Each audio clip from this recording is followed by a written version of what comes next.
Date सामने आ चुकी हैं। लोकसभा इलेक्शन जिनका इंतजार सभी को है, 140 करोड़ देशवासियों के साथ साथ हम पॉलिटिशियंस की तरफ भी निगाहें किए हुए हैं कि क्या तैयारी के साथ आप चुनावी मैदान में आते हैं और अब की बार किसकी बनेगी सरकार।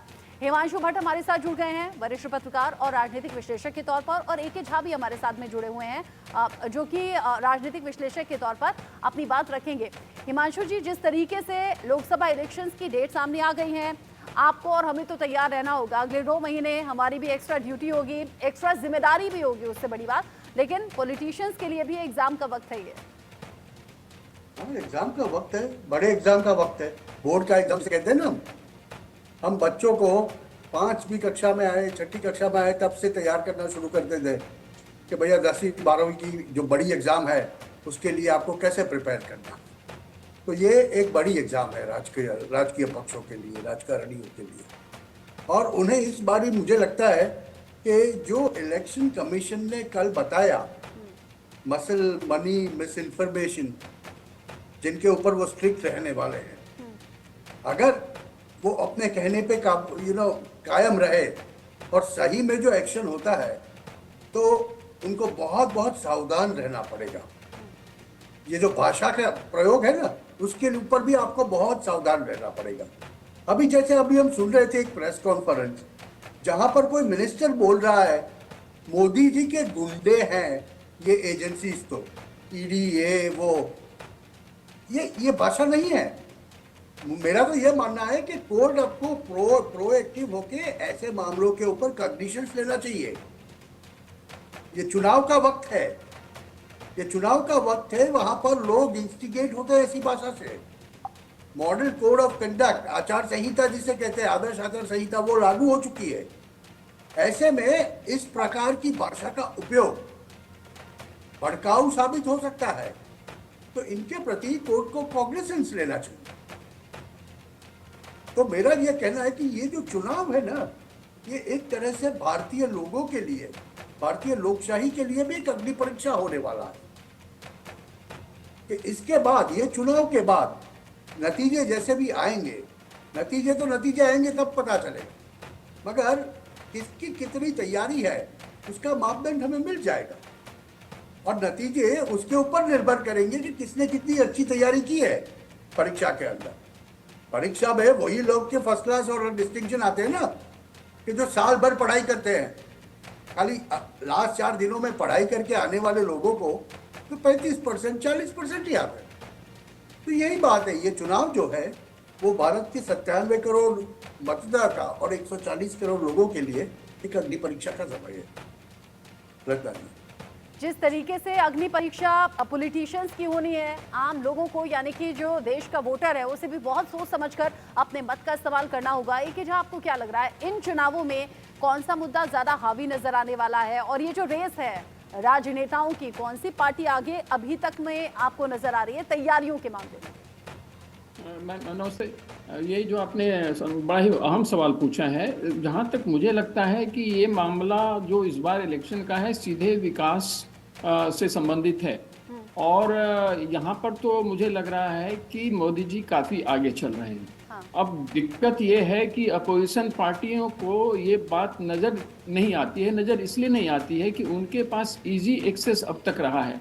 इसी तरह से वो इलेक्शन अपने राज्यों में भी जीतते रहे हैं और जब भी यूनियन में भी जीते हैं तो मामला कुछ ऐसा ही रहा है। गरीबी हटाओ नारों से लेकर के अभी तक जितनी भी बातें हुई हैं, डिवीज़न की, जाति के आधार पर डिवीज़न, कुछ स्लोगन्स के आधार पर बातों का रखना, नहीं तो आप देखिए 1947 में भारत आज़ाद हुआ, तब से लेकर के छोटे छोटे देश कितने आगे चले गए डेवलपमेंट के स्केल में, और हम बस इसी बात का रोना, अपोजिशन पार्टियां रोना नहीं बल्कि वो गुणगान करती रहती हैं कि हमने आईआईटी इतने किए, हमने आईआईएम इतने किए और ये किए वो किए। ठीक है, आपने वो किए, जरूर किए, आपको करना था, लेकिन आप पहुंचे कहाँ हैं, देश की स्थिति कहाँ है, दुनिया के लेवल पर अगर आप देखें तो उसी समय में ठीक है, चाइना की बात अगर नहीं भी करें, क्योंकि बहुत लोग कहते हैं कि नहीं चाइना से हम कंपेयर नहीं कर सकते हैं, वहाँ बिल्कुल एकाधिकारवाद है, कम्युनिज्म है, वहाँ डेमोक्रेसी नहीं है। लेकिन दुनिया के दूसरी डेमोक्रेसीज को तो देख लें, एशिया के डेमोक्रेसीज को देख लें, जापान को देख लें, दक्षिण कोरिया को ही तो देख लें। अब ये सब भी तो उसी समय उठे हैं, चलना शुरू किए हैं। सेकेंड वर्ल्ड वॉर के बाद से सबका जो चढ़ाई शुरू हुई है माउंटेन पर, उसी समय से शुरू हुआ है। आप यूरोप के कंट्रीज को देख लीजिए, ब्रिटेन की बात छोड़ दीजिए, जर्मनी की बात देख लीजिए, आप फ्रांस को देख लीजिए, इन सबों का हाल, जर्मनी तो बिल्कुल खस्ता हाल था, जर्मनी की क्या हालत हो गई थी। अब उसी तरह से और भी छोटे छोटे देशों की बात कर लीजिए, लेकिन हम कहाँ हैं?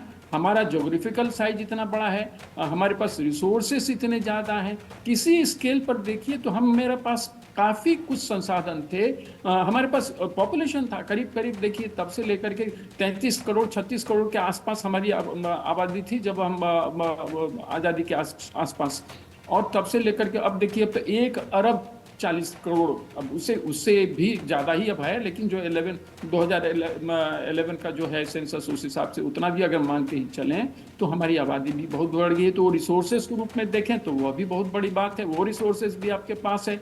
लेकिन हमने किया क्या है? लेकिन पिछले 10 साल में मोदी जी ने जो कुछ भी किया है वो अनपैरेलल है, इंडिया के डेवलपमेंट हिस्ट्री में अनपैरेलल है। उन्होंने फंडामेंटल चेंजेस करने, अभी तो बेस बना है इसका, वो जो स्प्रिंग बोर्ड की तरह काम करेगा, ये जो कुछ भी इन्होंने किया है, और यही वो जनता को बता रहे हैं और जनता देख रही है। सबसे बड़ी बात ये है कि जनता की समझ में ये बात है, और ये जो कुछ भी कह रहे हैं, अभी देखिए न्याय यात्रा हो रहा है राहुल जी का, वो बम्बई में आज, वो मुंबई में आज सब जुटने वाले हैं, और क्या होना है कि डेमोक्रेसी का लास्ट ये है, अब इसके बाद डेमोक्रेसी नहीं आएगा। मतलब कि अगर एक पॉलिटिकल पार्टी सत्ता में आती है तो डेमोक्रेसी खत्म, और अगर वे लोग कहीं भी आते हैं तो सारी डेमोक्रेसी शुरू हो जाती है। डेमोक्रेसी क्या है इनकी? देश को तोड़ने वाली डेमोक्रेसी है। जो इंडिया गठबंधन में लोग हैं वो क्या बात कर रहे हैं? जातियों को तोड़ने की बात कर रहे हैं, देश को तोड़ने की बात कर रहे हैं, साउथ इंडिया अलग बात कर रहे हैं। अजीब स्थिति है। तो ऐसे में लोगों को पता है कि मामला किधर जा रहा है, और जनता सब देख रही है, ये जनता जानती है। ये पुरानी जो एक कहावत लगता रहा है ना, तो वो है, वो जनता सब देख रही है और जनता जान रही है। जनता सब देख रही है और सब देखते हुए समझते हुए ही अपने वोट का इस्तेमाल करने वाली है। लेकिन हिमांशु भट्ट जी, 7 चरणों में मतदान होगा, ऑब्वियस सी बात है, 543 सीटें हैं और बड़ी जिम्मेदारी होती है चुनाव आयोग के अधिकारियों की भी निष्पक्ष तरीके से चुनाव कराना। लेकिन मल्लिकार्जुन खड़गे ये कह रहे हैं, भाई क्यों ये आप 7 चरणों में करा रहे हैं? 3 से 4 चरणों में हो जाता, देश का विकास तो रुक जाएगा। ये तो बातें करते हैं, विपक्ष है ना। देखिए ईवीएम की बातें, ईवीएम के बाद अब हर वक्त चुनाव जाहिर होता है। पिछले बारी भी जब 7 चरणों में हुआ था, क्या जरूरत है 4 में हो जाता, मगर वो देखते नहीं है कि इसमें सुरक्षा बलों की कितनी जरूरत है।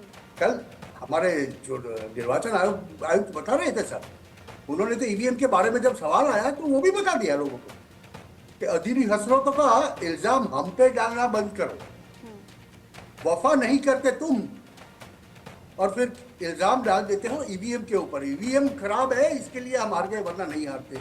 आप लोगों से जाके वफा करो पहले भैया, ये इनका कहना था। समझने की बात करें तो मेरा कहने का मतलब ये है कि ये जो 7 चरणों में जो चुनाव है वो कोई पहली बारी तो हो नहीं रहा। 2019 में भी हुआ था, बल्कि 2014 में तो 9 चरणों में चुनाव हुआ। ये क्या दर्शाता है? वो हमारे देश का जो फैलाव है, the length and breadth of the country जिसको हम कहते हैं, उसको दर्शाता है कि वहां पर हर एक जगह पे पूरी सुरक्षा और पूरा इंतजाम एक साथ में करना नहीं बनता है चुनाव आयोग से। इसीलिए इसको भागों में कर दिया गया है।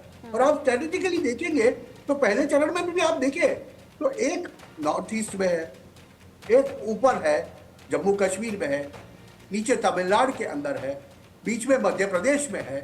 तो इस तरह से चुनाव आयोग ने अपना पूरा प्लान बनाया हुआ है, और वो तो हर एक पॉलिटिकल पार्टी तो कुछ भी कहेगी, ऐसे करेंगे तो ऐसा बोलेंगे।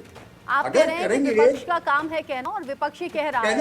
अच्छा, आपने चूंकि अभी वफा का जिक्र किया और वफा जिस अंदाज में आपने बोला, मुझे कल की प्रेस कॉन्फ्रेंस याद आ गई। मुख्य चुनाव आयुक्त राजीव वही कुमार बोला जब था। बात कर रहे थे तो उन्होंने बोला था उन्होंने ये। शायराना अंदाज में कहा, उन्होंने कहा दुश्मनी जब किसी से की जाए तो इतनी गुंजाइश रखें कि कल को अगर दोस्ती हो तो उसमें शर्मिंदा ना होना पड़े। और उन्होंने कहा जैसे जैसे चुनाव नजदीक आएंगे वैसे वैसे बहुत ज्यादा देखने को मिलेगा। जो अभी देखा जा रहा है बिहार की तरफ इंडिकेशन था। सीधी बात है, सीधी बात है कि होता क्या है चुनाव के अंदर, लोग अपना संयम गवा के ऐसी ऐसी भाषा बोल जाते हैं जिनका उनको भी शायद खुद को अपराध में पछतावा होता होगा, मगर then there is no remedy, उसकी कोई इलाज नहीं है। अभी अभी हमने सुना 15 मिनट पहले आरती जी जो बोल गई, मोदी जी के गुंडे, ये कोई प्रधान को शोभा देता है? और वो भी गुंडे कौन? सरकारी एजेंसी। अब जब पलट के आएगा तब उनको बुरा लगे, तब वो रोना रोएंगे कि देखिए सरकार ने हमारे साथ ये कर दिया। हाँ। आप बोलने का ख्याल नहीं रखते तो फिर ऐसा ही होता है। और इसीलिए चुनाव आयोग कल बता रहे थे कि इस बारी हम मसल, मनी और मिस इन्फॉर्मेशन, ये तीन का बड़ा ख्याल रखने वाले। हाँ, होना भी चाहिए। हेट स्पीच बहुत ज्यादा चुनाव के दौरान सुनी जाती है, या फिर धर्म के आधार पर वोट मांगने की बात होती है, या फिर फेक न्यूज भी फैला दी जाती है, भ्रामक जो जानकारी है वो लोगों के बीच फैला दी जाती है। और इन सब बातों पर चुनाव आयोग नजर रखने वाला है और सख्त नजर रखने वाला है। ए.के. झा, जिस तरीके से दल बदलने की तरफ इशारा मुख्य चुनाव आयुक्त ने किया था, बिहार में हमने देखा पहले पानी पी पी कर एक दूसरे को कोसना और फिर से साथ हो जाना। अभी जैसे जैसे चुनाव नजदीक आएंगे वैसे वैसे ये केसेस और बढ़ेंगे क्या?